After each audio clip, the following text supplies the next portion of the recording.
Il est 16 heures à Paris, en France, il est 7 heures du matin à Vancouver ici.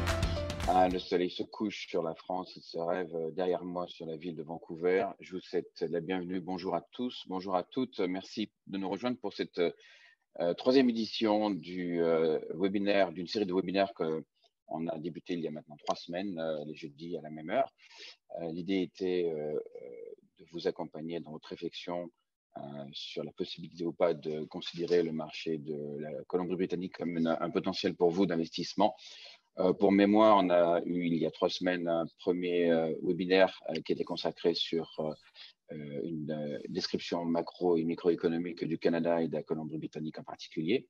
Le deuxième webinaire la semaine dernière, lui, avait attrait sur les aides logistiques et financières, si tant est si bien que votre sujet est un peu mûri par rapport aux informations données dans le premier webinaire.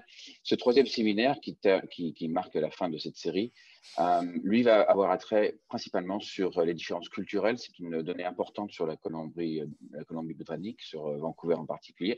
On a une très forte communauté asiatique, pour ne pas la nommer, et d'autres communautés aussi. Donc, c'est une donnée importante à garder à l'esprit lorsqu'on veut considérer le marché British Columbia comme potentiel. On se donne quelques minutes et avant de passer la parole à Julien et à Nord qui vont animer la session d'une trentaine de minutes sur une édition qui va durer 45 minutes. Je ne me suis pas présenté, je suis Franck Point, je suis cofondateur de Best of Friends. Ça me permet de faire une transition en attendant que nos participants nous rejoignent tous. Best of Friends, c'est une marque, en fait, c'est une équipe de 5 personnes, mais c'est plus qu'une marque. C'est aussi une société qui organise un salon l'année prochaine, les 4, 5 et 6 juin 2021. Alors, on se projette en post-Covid, en mode post-Covid, mais on travaille aussi une version qui nous permettrait aussi de pouvoir satisfaire à cette offre si on devait répondre à des obligations sanitaires. C'est un événement, encore une fois, qui a lieu au mois de juin l'année prochaine, qui réunira une centaine de participants sous forme de stands ou de présentations et de soirées et d'animations. Nous avons, avec l'équipe, pensé à réunir les participants, les exposants sous pôle d'activité, on va dire. Donc, on a la partie agroalimentaire, le vin, bien sûr, la partie touristique, la partie éducation, la partie luxe et loisirs et aussi innovation. Nous avons déjà trouvé l'emplacement, bien sûr. Il s'agit donc du Convention Center. Et c'est une initiative, pour terminer, qui bénéficie du soutien du consulat général de Vancouver, ici en British Columbia, mais aussi, bien sûr, de Madame l'ambassadrice à Ottawa. Donc, on travaille de façon très étroite avec d'autres agences gouvernementales françaises que sont Business France, Atout France, Campus France et d'autres. Voilà, je pense que j'ai brièvement décrit un petit peu l'événement l'année prochaine. Ce n'est pas le sujet d'aujourd'hui. Le sujet d'aujourd'hui, c'est vraiment l'interaction, en tout cas les échanges qu'on peut avoir ici, tant au niveau du marché que des partenaires, fournisseurs, clients, je les ai nommés, et aussi, pourquoi pas, partenaires financiers. Donc, pour cela, je vais laisser la parole, le micro à Julien et à Anne-Laure. Pour juste information, on va couper le micro dans un premier temps. Bien sûr, il vous est complètement possible d'intervenir. Vous avez plusieurs possibilités. La première, en posant directement de questions sur le chat. On y répondra, soit sur le moment, soit après la présentation de Julien. On a aussi la possibilité vous avez la possibilité de cliquer sur Q&A, Question and Answers, qui nous permettront aussi de garder trace de vos questions. Si d'aventure Julien voulait intervenir pour prendre une question à la volée, ça sera possible. Je l'informerai de vos questions. Encore une fois, sinon on se réserve une quinzaine de minutes pour faire des échanges. Je commence par Anne-Laure Broad qui nous a rejoint maintenant, je crois, depuis le mois de février de cette année, donc en plein, ou en tout cas juste avant l'événement qui a marqué l'année 2020. Elle venait d'Allemagne directement.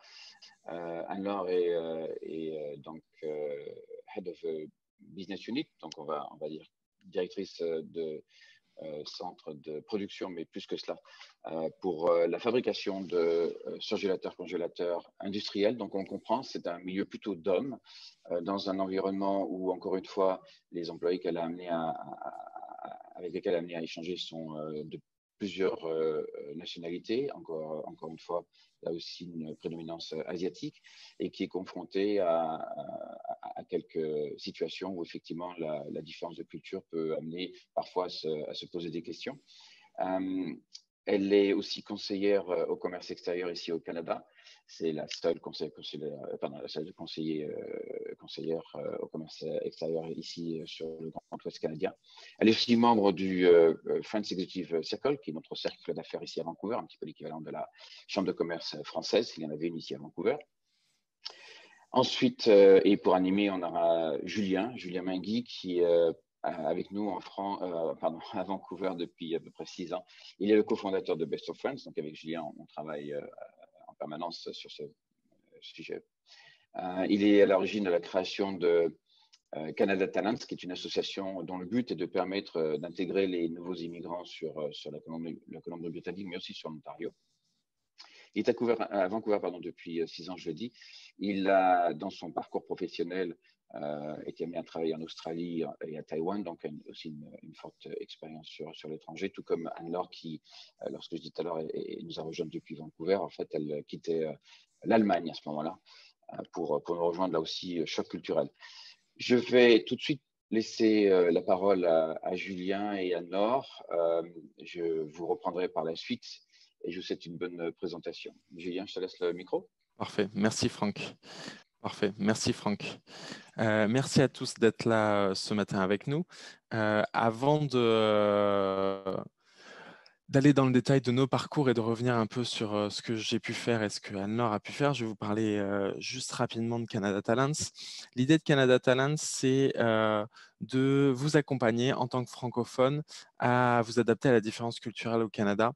Dans le monde des affaires, on accompagne à la fois les individus sur un projet d'immigration avec un visa de travail, mais on accompagne aussi les entreprises ou les équipes dans la compréhension et dans la diversité culturelle qu'ils peuvent entrevoir et percevoir au Canada.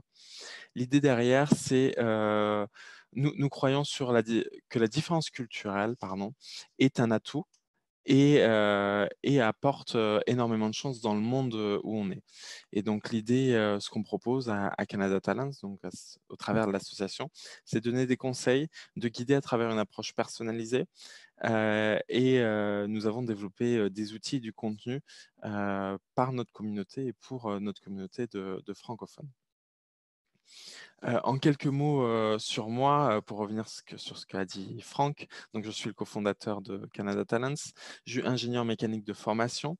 Je suis aussi devenu intervenant culturel par passion en arrivant au Canada. Et je suis aussi entrepreneur pour réaliser mes idées ou nos idées avec Franck, comme Best of Friends. N'hésitez pas à connecter avec moi sur LinkedIn suite à cette présentation. Anne-Laure, je vais te donner la parole maintenant pour que tu puisses te représenter. Oui, bonjour à tous. Donc Anne-Laure Brault, je suis ce qu'on appelle dans notre jargon Head of Business Unit. Donc en fait, en gros, c'est CEO d'une filiale d'un gros groupe allemand, donc qui est le headquarter est à Vancouver. C'est pour ça que j'ai déménagé ici au mois de mars. Et sinon, voilà, on fait des surgélateurs industriels qu'on livre au niveau mondial. Donc, l'équipe est partagée au niveau mondial. 250 personnes qui sont réparties, avec une grande majorité qui est à Vancouver, parce que c'est notre centre de production principal. Donc, moi, j'ai plutôt une carrière européenne jusqu'à maintenant. J'ai travaillé très longtemps en Allemagne, plus de 12 ans d'expérience en Allemagne, mais j'ai aussi travaillé en France. Bon, c'est mon pays d'origine, donc c'est normal d'avoir un peu travaillé là-bas. Suède, et maintenant, ça me fait ma partie internationale avec le Canada. Donc, pareil, si vous voulez me connecter avec moi, avoir des questions plus particulières, n'hésitez pas à me contacter sur LinkedIn. Parfait. Merci Anne-Laure. Pardon. Donc, aujourd'hui, au programme, nous allons passer à travers d'abord les valeurs canadiennes. Pour moi, c'est quelque chose de très important. Vous allez comprendre que tout ce qu'on va dire sur cette première partie va refléter dans tout le reste du programme aujourd'hui. On va parler des langues, du marketing, la relation au temps, la création de relations, mais aussi comment briser la glace. Donc, avant de commencer, j'ai voulu prendre une citation de Peter Drucker, un des grands économistes et créateur du management, on lui attribue ça dans sa carrière, où il disait que la culture mangeait la stratégie au petit déjeuner. L'idée derrière ça, c'est de dire que si la stratégie n'est pas adaptée à la culture où on va aller, c'est comme ça moi que je l'interprète, à ce moment-là, aucune stratégie ne pourra réussir si elle n'est pas adaptée justement au pays ou à la région où on va. Moi, ce qui m'intéresse maintenant, c'est d'avoir aussi votre retour, et je vous ai posé la question dans le chat, c'est comment vous percevez ou qu'est-ce que vous avez à dire sur les Canadiens. J'entends souvent beaucoup de choses de la part des Français ou de la part des Européens. En attendant que les gens mettent des éléments dans le chat, est-ce que Anne-Laure, est-ce que tu peux me dire qu'est-ce que toi on t'avait dit ou quel est ton retour là-dessus? Alors, moi, avant que je parte, je ne connaissais pas du tout le Canada. Donc, j'ai été envoyée. Tout s'est fait très, très rapidement. Je travaillais pour mon groupe en Allemagne depuis quelques années. Donc, ils m'ont proposé de position à Vancouver. Donc, pour moi, c'est vrai que je ne connaissais pas du tout, surtout l'Ouest canadien. Donc, pour moi, le Canada, c'était très honnêtement, je n'ai même pas pensé que c'était aussi gros. Je sais que ça paraît tellement bête, mais et surtout, je me disais, le Canada, c'est un peu, il y a le Québec. Donc, je me disais, c'est bon, tout le monde va parler un peu français, et, anglais, c'est bon, je vais être sauvée. Je suis arrivée à Vancouver, j'ai pris ma direction le lendemain où je suis arrivée ici. J'ai aucune personne sur 175 employés qui parle un mot de français. Donc, c'est quelque chose que moi, je n'attendais pas personnellement. Et une culture, surtout à Vancouver, qui est pour moi beaucoup plus américaine de l'Ouest. Voilà, c'était plus... moi, c'était un choc culturel assez important parce que j'ai vraiment fait toute ma carrière en Europe. Après, c'est trouver des gens. Moi, ma première réaction ici, c'était la superficialité des relations qui m'a un peu choquée venant de. Surtout, si quelqu'un connaît l'Allemagne, c'est beaucoup plus, surtout au niveau professionnel, beaucoup plus concret. Bon, privé, je ne peux pas y être. Si, c'est plus dur. Je suis arrivée juste avant que le Covid et tout ferme, donc ça n'arrange pas pour tout découvrir. Mais voilà, pour moi, c'est plutôt la superficie des relations. Et ce qui m'a vraiment interloquée quand je suis arrivée ici à Vancouver et que j'ai pris une direction d'une usine, c'est que je me suis retrouvée avec tout d'un coup 23 différentes nationalités. Sur 175 employés, ça fait beaucoup, avec une majorité, étant donné que je suis dans la production, et ici, une majorité d'Asiatiques. Ok, Et merci. voilà. Non, mais je vois ça. C'est vrai qu'on le rappelle, et je pense qu'on l'a dit précédemment, 50% de la population canadienne sont des émigrés. Donc ça fait partie de la culture, ça fait partie de la stratégie aussi depuis 25 ans du gouvernement fédéral pour faire grandir le pays, pour aussi avoir une main-d'œuvre qualifiée par rapport aux besoins. Donc il y a énormément d'immigrants. Sur ce que tu entends, moi aussi j'ai noté un certain nombre de choses que j'entends régulièrement. Les Canadiens sont parfois un peu difficiles à connecter, ils ne parlent pas de sujets sérieux ou lourds, ça reste un peu en surface. On dit que les Canadiens sont gentils, polis ou tranquilles, on dit laid back en anglais. Une approche un peu plus relaxée des choses. Et parfois, ce que j'entends sur la partie business, c'est que les entreprises canadiennes donnent pas forcément de retour aux entreprises européennes sur leurs produits, sur leurs services. C'est des choses que j'entends. Sur ce que tu as partagé, toi, Anne-Laure, c'est vrai que souvent je fais la comparaison, où il y a cette comparaison qui est connue en fait, entre les Canadiens en fait sont une noix de coco et les Français sont un avocat. C'est-à-dire que les Canadiens, c'est très très dur de rentrer en profondeur. Dès que vous avez réussi à casser la coque, à devenir amis ou à connecter, c'est bon, tout est ouvert et vous allez pouvoir discuter de tout. En revanche, les Français ou les Latins, de manière plus générale, vont être assez ouverts. Mais si on veut vraiment aller en profondeur, à un moment, on est confronté à un mur et ça reste très fermé quand on va vraiment sur les choses très, très profondes. Donc, avec tout ça, quelles sont les valeurs, qu'est-ce qui drive les Canadiens?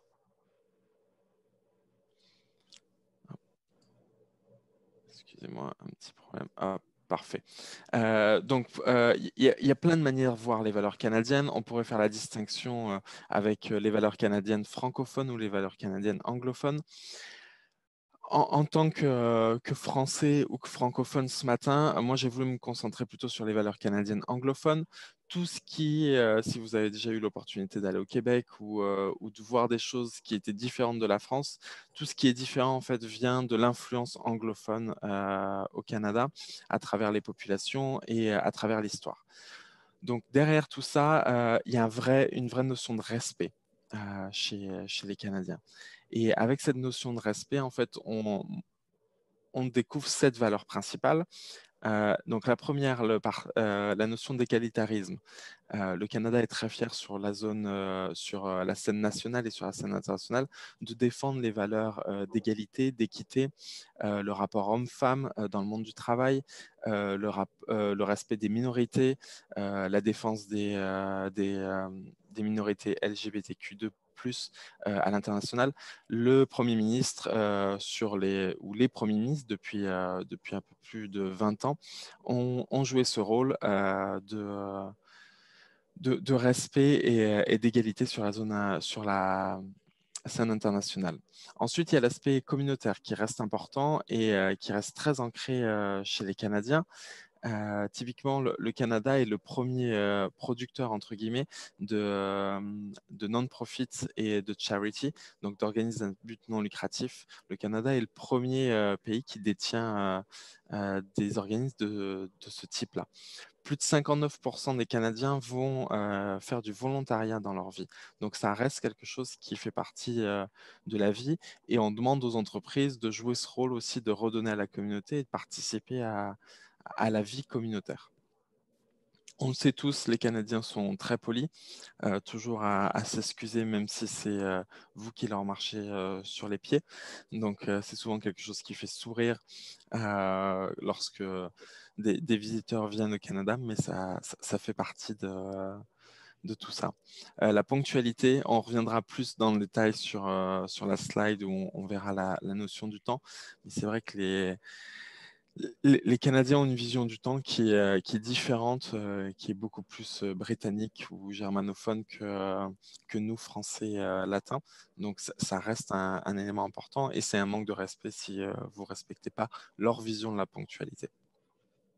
On l'a vu précédemment sur les remarques aussi, il y a le côté informel, beaucoup plus vrai sur la côte ouest que sur la côte est.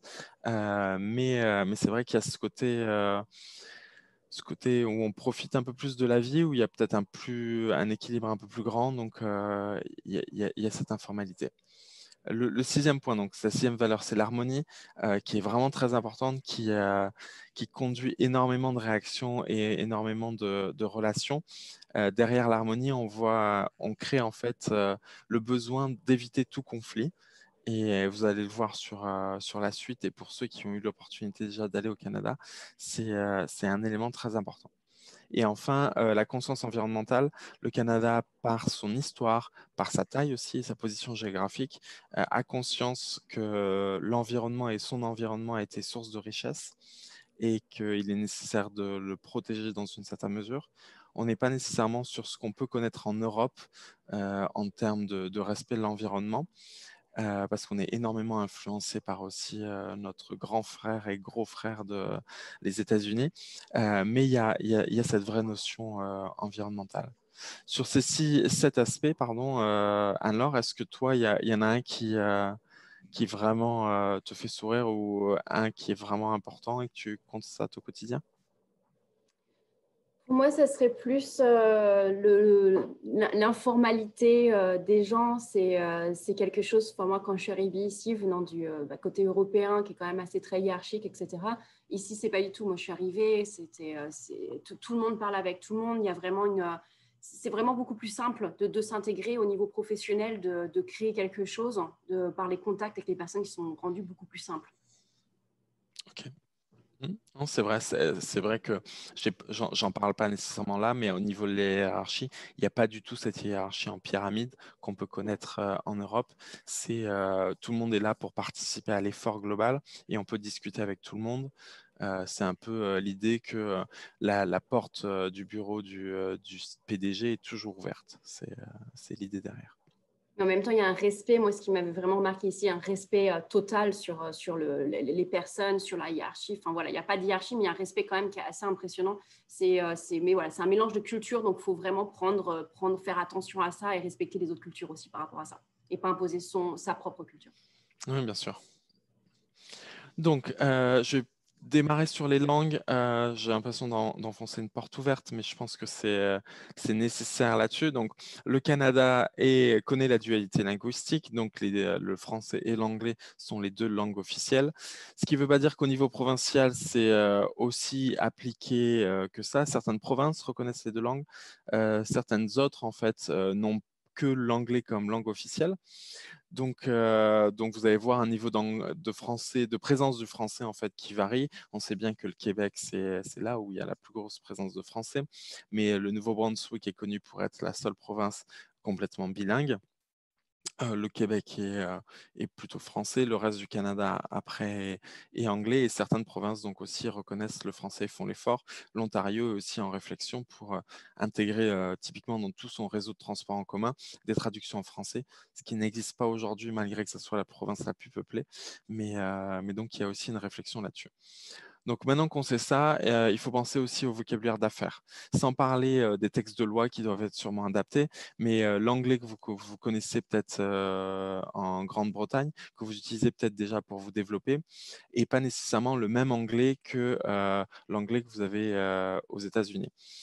Donc, c'est un élément important à prendre en compte. Les expressions, tout le langage local est à éviter, tout ce qui est slang aussi.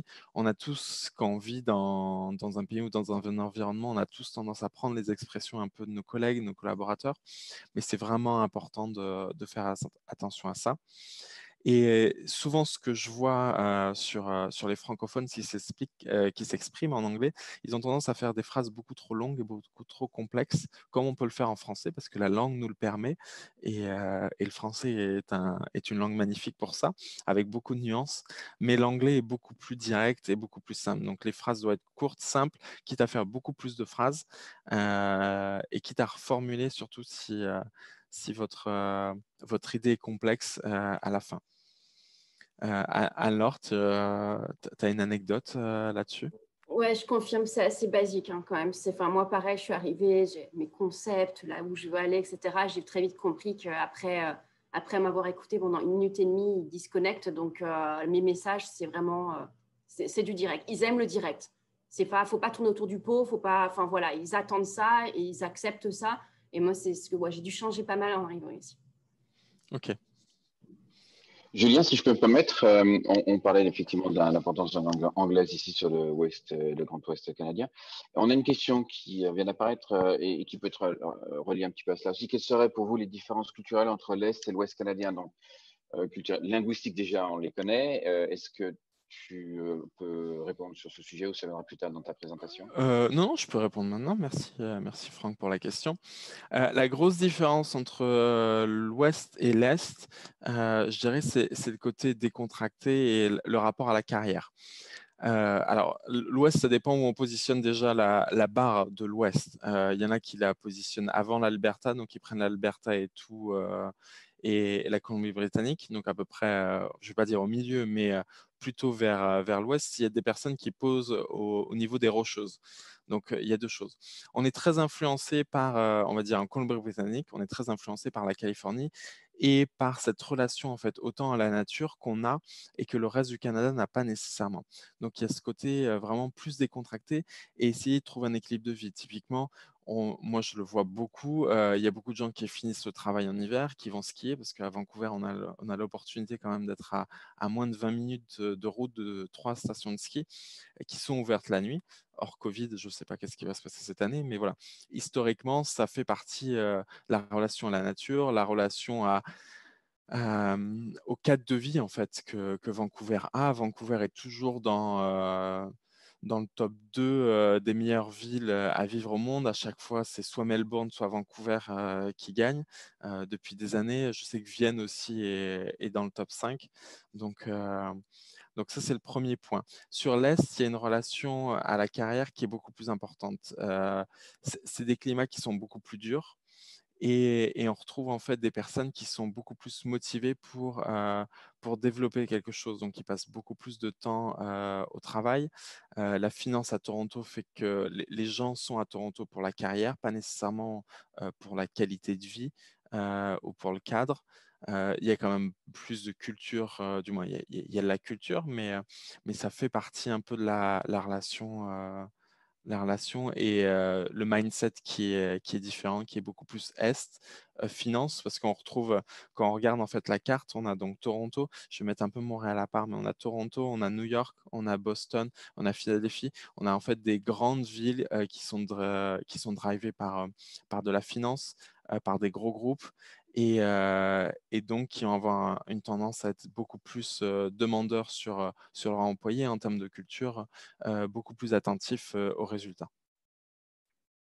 En espérant que si jamais j'ai pas assez répondu à la question, la personne peut rebondir. Est-ce qu'Anne-Laure, toi, tu as une perception? Je sais que tu n'as pas vécu Oui, à c'est un peu l'Est. similaire. Donc, les gens ici vont protéger beaucoup plus leur vie privée pour partir le plus tôt possible, pour pouvoir aller dans les montagnes directement après le travail, etc. Donc, ça, c'était assez clair dès le début. Moi, j'ai pas à mettre des calls ou des rendez-vous après 3-4 heures. Les gens, en général, ils vont tous être partis.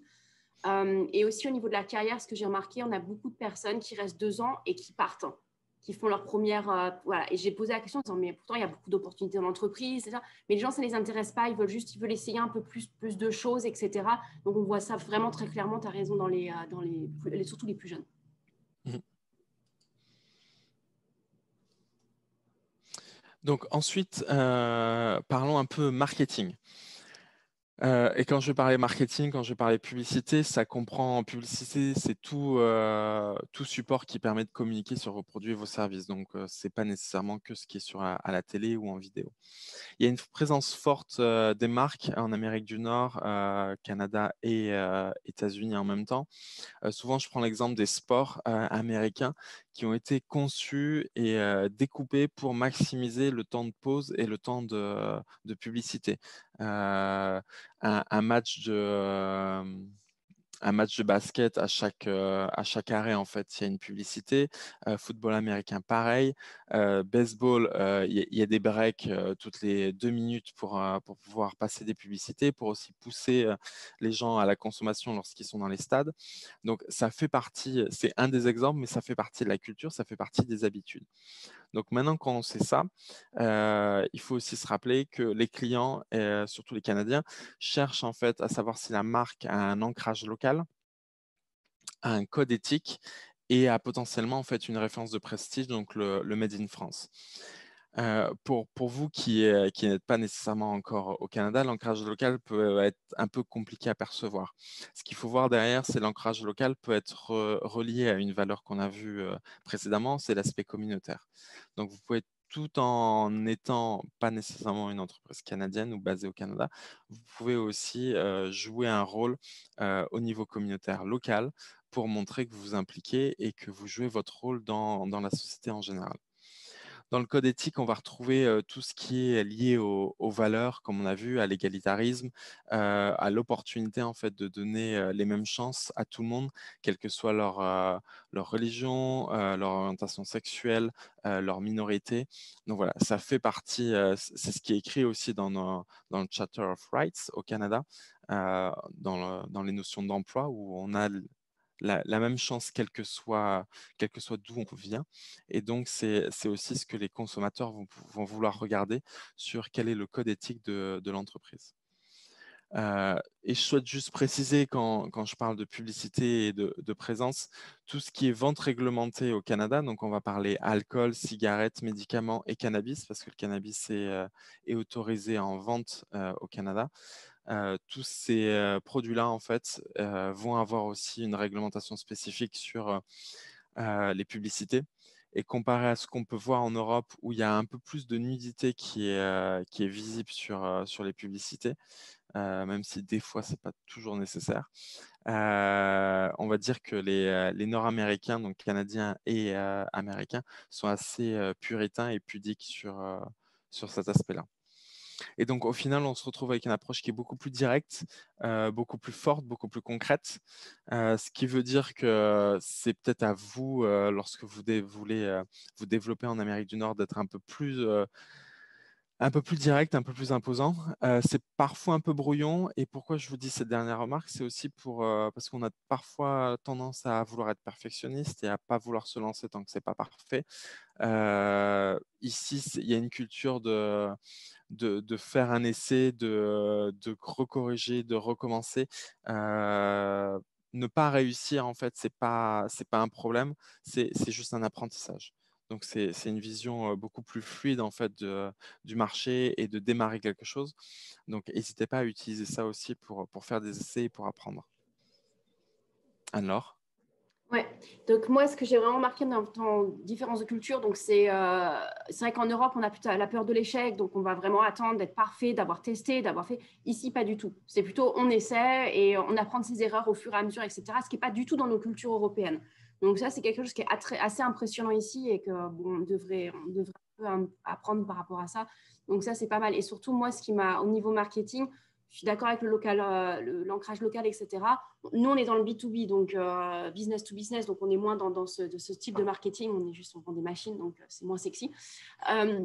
Mais moi, ce que j'ai remarqué au niveau personnel quand je suis arrivée ici, c'est plutôt les gens vont mettre beaucoup de choses sur les étiquettes pour faire une sorte de pub fait main, fait concret ici, etc. Et après, quand on lit dans les détails, c'est pas forcément vrai. Donc, il y a moins quand même pour moi de réglementation en Europe. C'est beaucoup plus sérieux, entre guillemets, sur ce qu'on peut afficher comme sorte de publicité et par rapport à la réalité. C'est juste ce que j'ai remarqué moi ici. Non, non, c'est vrai, tu as raison. Sur la partie B2C, le contrôle de ce qui est marqué sur les étiquettes est complètement différent de ce qu'on peut connaître, Ouais. connaître en Europe. En revanche, sur la partie alimentaire, parce que certaines des personnes aujourd'hui sont là et font des produits alimentaires, la réglementation alimentaire est beaucoup plus stricte sur les règles à suivre, même si l'affichage est moins important. Il y a moins de notions, moins d'informations qui sont sur l'affichage canadien, mais il y a beaucoup plus de règles à suivre dès le début. Nous, par exemple, c'est moi, c'est quelque chose qui m'a choqué quand je suis arrivée ici, c'est que nous, on vend des surgélateurs. Les règles hygiéniques en Amérique du Nord sont beaucoup plus importantes dans ce qu'on doit livrer au niveau des surgélateurs qu'en Europe. Et ça m'a complètement choqué dès le début. Je ne m'y attendais pas du tout, donc, mais c'est un fait. Mmh.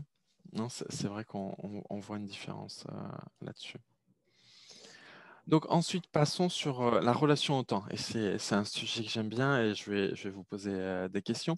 Donc globalement, les cultures anglophones, germanophones, scandinaves ont une relation au temps qui est beaucoup plus stricte que les cultures latines. Donc latine, France, Italie, Espagne, Portugal et on va dire le Maghreb aussi.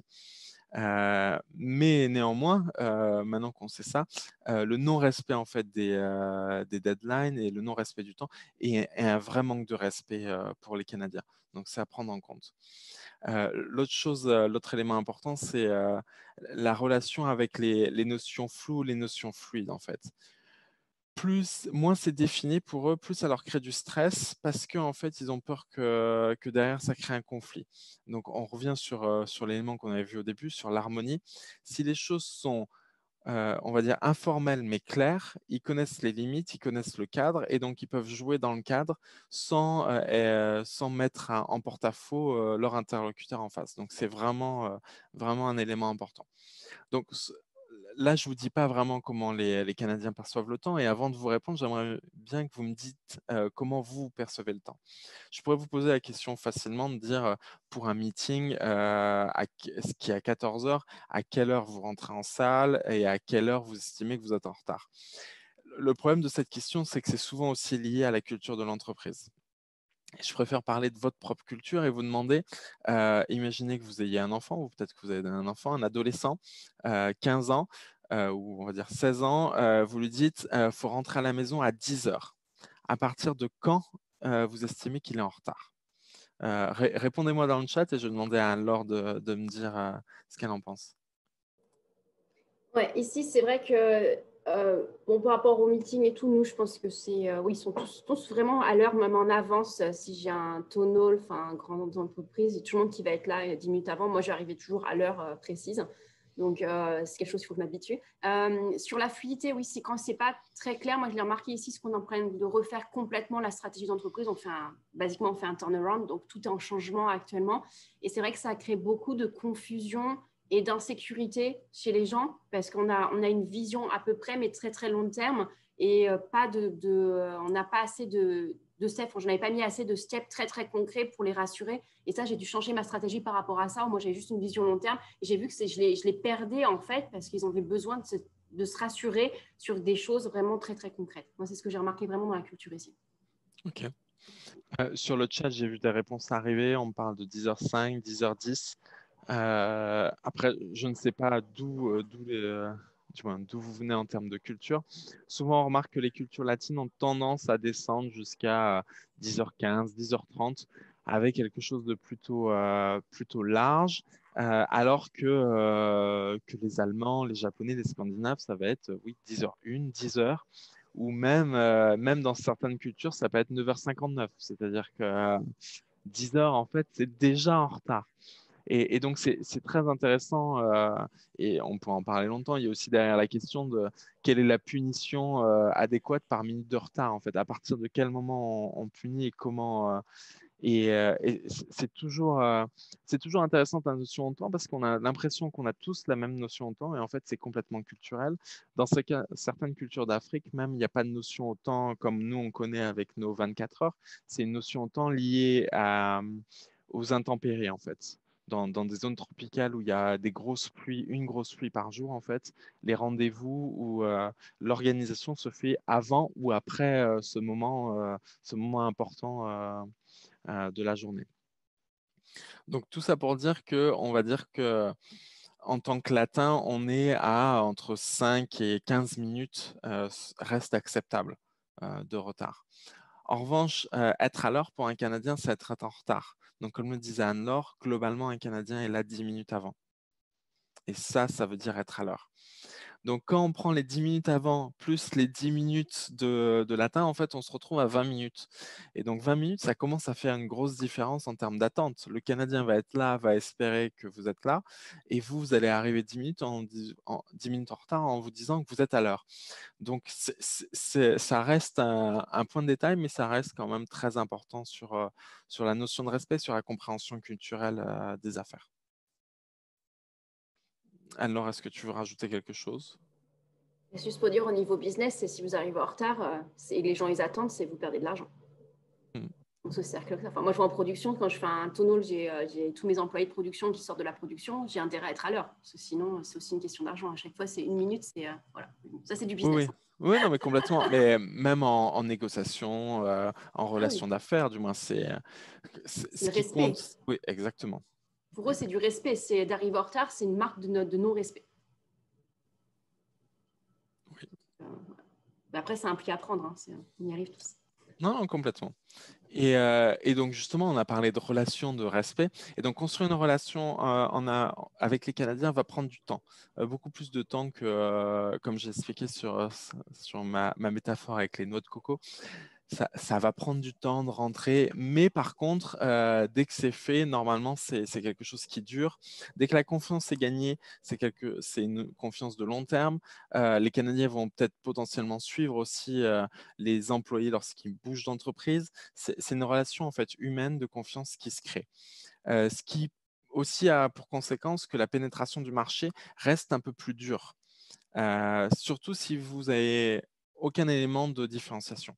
C'est-à-dire qu'à partir du moment où vous avez une différenciation, c'est une opportunité d'apporter quelque chose et les Canadiens vont être ouverts à ça.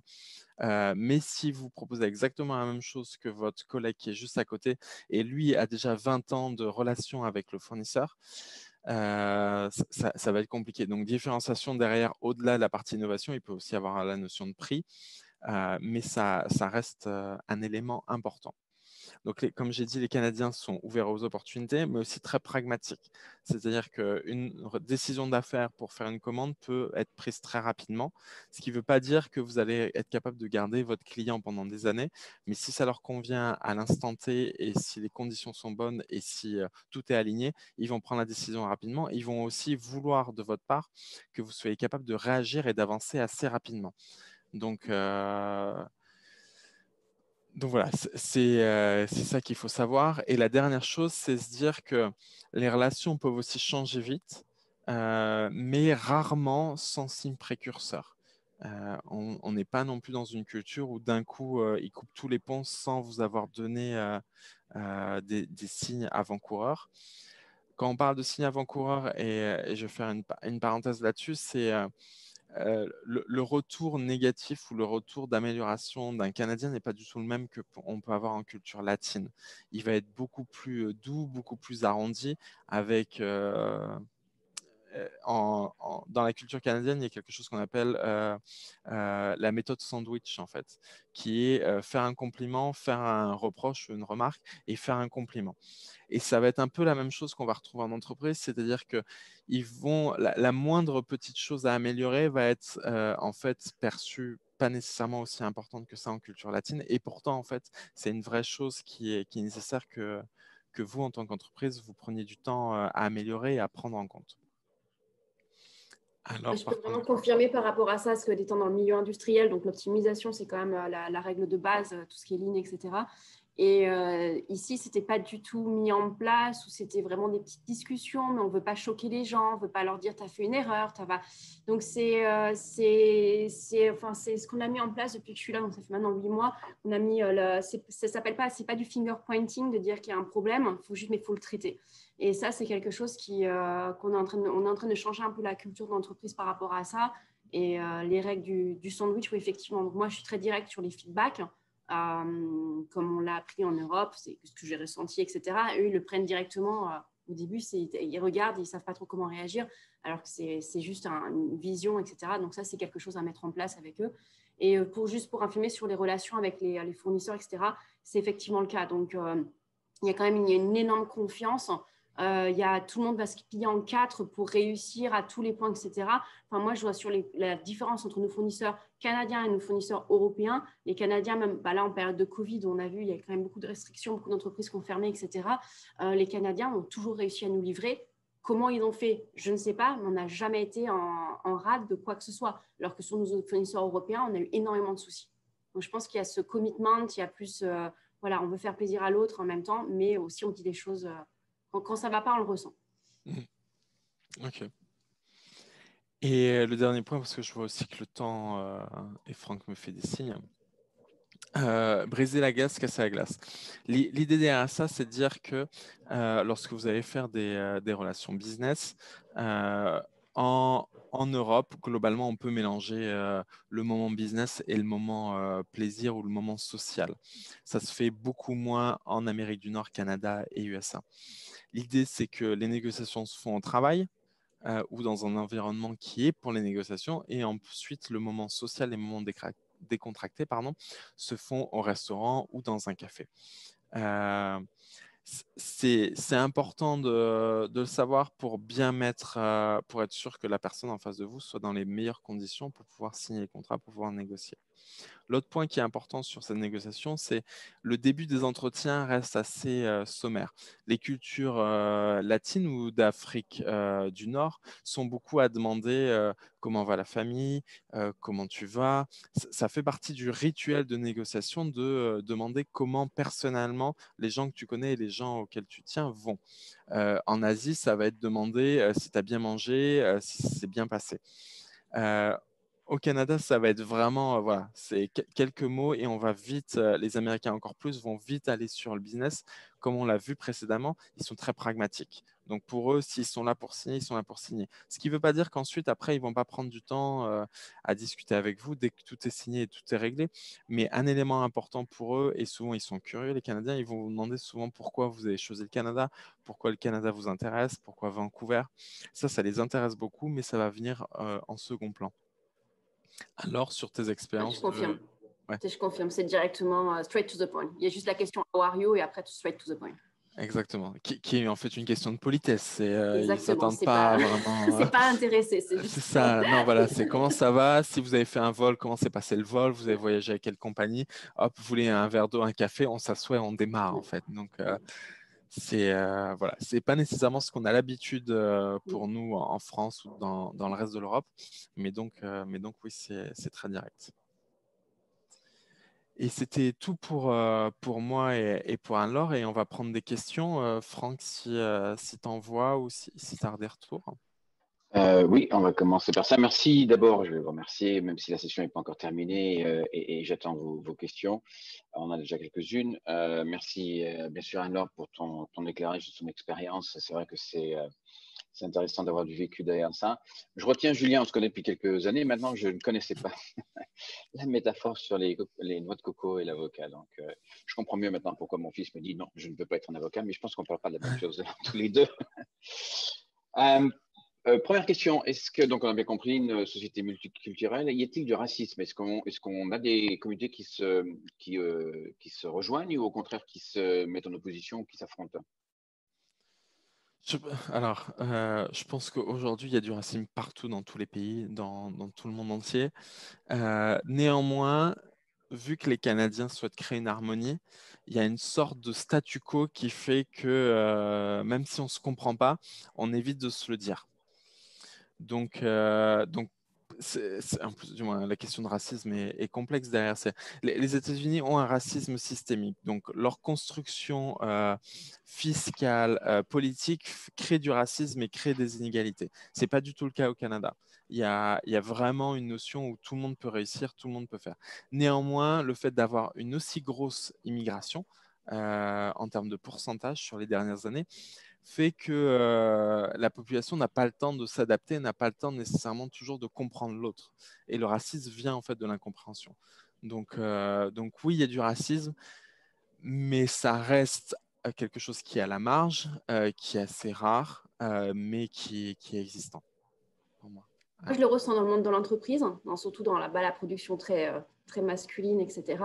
Nous, on a certains problèmes de certaines communautés qu'il faut qu'on évite de mettre d'autres. Donc, il faut qu'on fasse super attention au niveau des recrutements, surtout quand dans la production, etc. On ne peut pas mettre n'importe quel type de nationalité. Nous, on doit faire attention à ça, par contre. Moi, j'ai déjà eu ça ne va pas être des fights, ça va pas être mais ça va être très insidieux et avec un manque de respect qui va se montrer envers certaines communautés. Nous, c'est ce qu'on remarque vraiment moi, ce que je remarque depuis que je suis ici. Après, tu as aussi une population qui est peut-être un peu plus âgée en termes en production. J'ai un bon mix, ouais. J'ai pas de milieu, j'ai très âgé et assez jeune. Donc, ouais. Donc voilà, les choses sont en train de changer, je pense. C'est un peu vrai partout dans le monde, quel que soit le pays ou la culture. Après, oui, c'est sûr que ça existe parce qu'il y a aussi des transformations, du moins. Vancouver, typiquement, dans son histoire aussi, a connu une grosse.